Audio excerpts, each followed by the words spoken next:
Raag Yaman is often the first Raag that people learn when they're studying Indian classical music.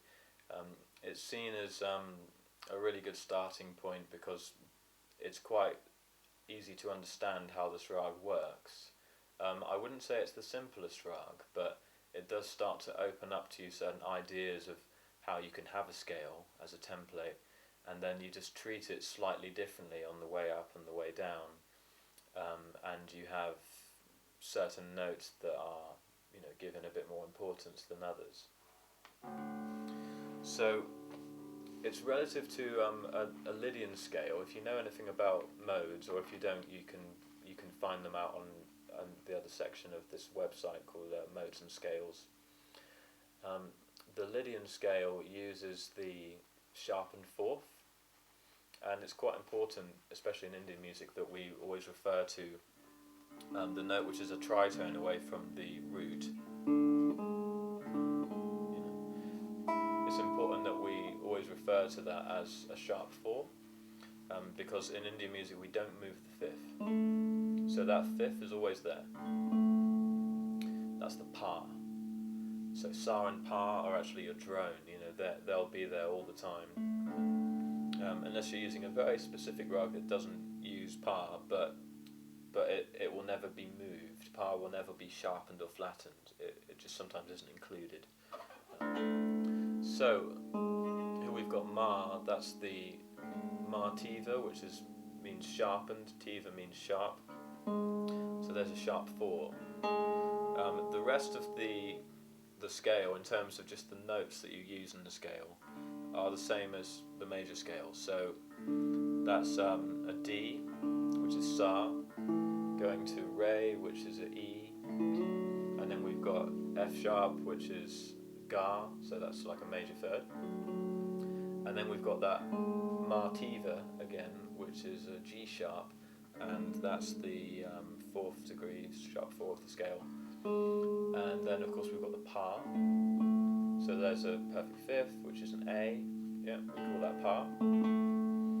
And then we've got, that's a da, so da is the sixth degree of the scale, so that's a B in this case. And then there's our ni, which is equivalent to the major seventh, so there's a C sharp. And then we've got the inevitable sa at the top, the D coming back an octave higher. So that's the physical structure of the rag.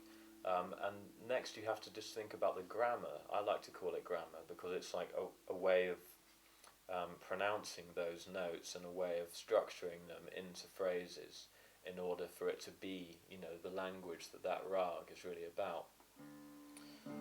Okay, so we would tend to start on ni. We'd start on ni and then go to re. So sa, it's still there in the background, but we actually tend to avoid it in our ascending phrases. So this is ni, re, ga.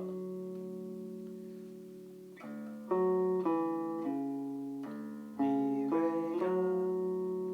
And then we've got ma, tiva ma. And similar to the sa, we skip pa. So sa and pa, the anchors really, the 1 and the 5, we skip them in our ascending versions of the scale. So I'm going straight from ma to da, and then da to ni, and then from this point I could skip sa again. If I wanted to keep on going higher, keep on going up the scale, then I'd skip that sa again. But if I wanted to begin my descent, then I could play that sa, and from there I would go down, and you could hear that time I could play pa, because I'm going down the scale, sa, ni, da, pa.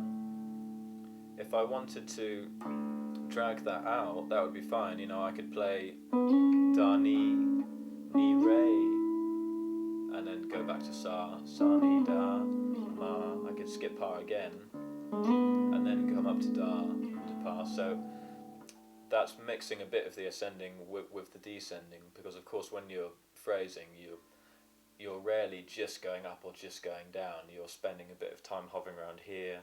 So that's the thing that it takes a while to get your head around, because you should still try to be within a direction. You're going up or you're going down, but gradually you start to refine that, so you're able to still stay in one area of the scale and create phrases, so it doesn't feel like you're just doing a scalic run up and a scalic run down. But you're still bringing out those main sort of cadences, really, that make it Raag Yaman.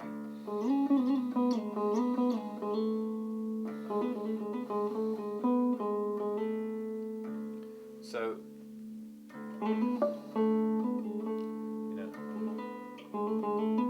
that time I played ma da ma pa ma pa da.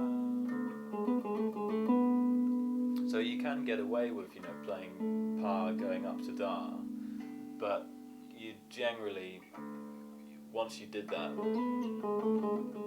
you'd have to start kind of coming down again. So when you're playing pa, just think, okay, I can't just be playing pa, da, straight up to ni. I have to be thinking, okay, I've gone to da from pa, so that means that I need to kind of come back to pa, because really I should be thinking about descending from there. Yeah.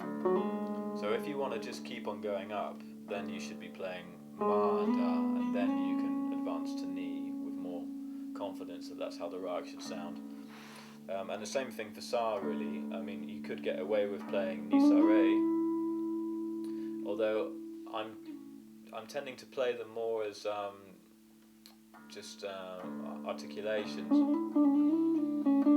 to allow me a little bit more freedom to sort of bend the notes around, to use slides and all that.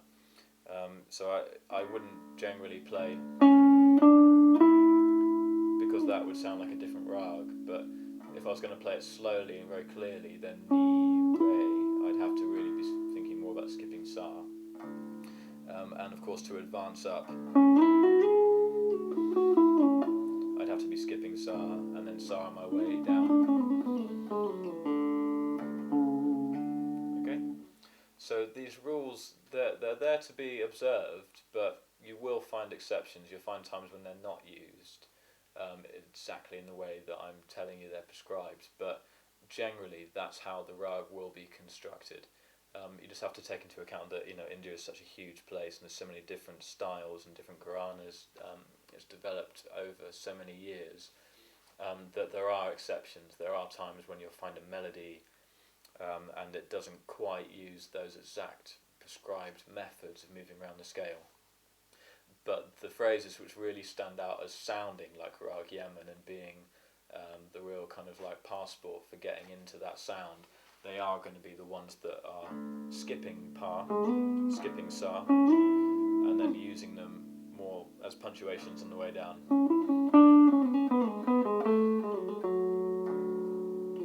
And the last thing that you should know about Raag Yaman is that the transition from pa down to re, that's a very prominent transition.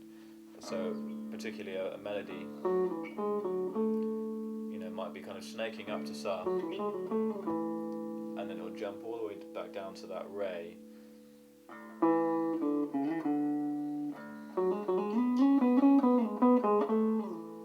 Yeah, it's often seen as a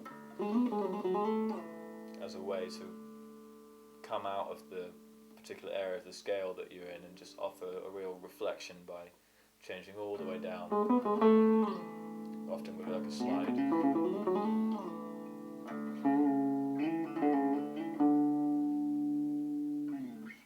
Okay, and don't forget to play sa at the end. Alright, take care.